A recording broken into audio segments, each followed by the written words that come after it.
రాశి వారికి ఆదాయం 8, వ్యయం 14, రాజ్యపూజ్యం 4, అవమానం 5గా చెప్పబడుతూ ఉంటుంది. ఈ రాశి వారికి మార్చితో 30తోని ఏలినాటి శని అనేది తొలగిపోవడం వల్ల అనేక విధాలుగా అదృష్టం అనేది కలిసి వస్తూ ఉంటుంది. అనేక వైపుల నుంచి ఆదాయం అనేది వృద్ధి చెందుతూ ఉంటుంది. రావాల్సిన సొమ్ము, బాకీలు మొత్తం కూడా రాబట్టుకుంటూ ఉంటారు.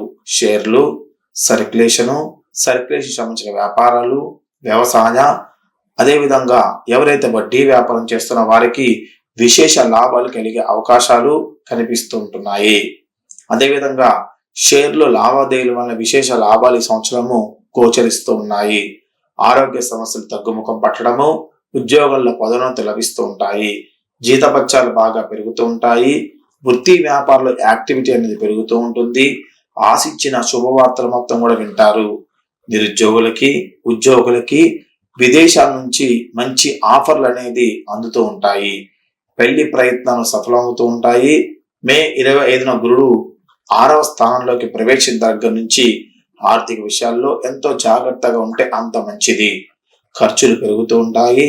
బంధుమిత్రుల వల్ల ఆర్థికంగా నష్టాలు కలిగే అవకాశం ఉంది. ఆర్థిక వ్యవహారాల్లో పొరపాట్లు జరిగే అవకాశం కూడా ఉంది. ఈ రాశి వారికి సలహాల వలన, బంధుమిత్రుల వలన ప్రయోజనం అనేది పొందుతూ ఉంటారు.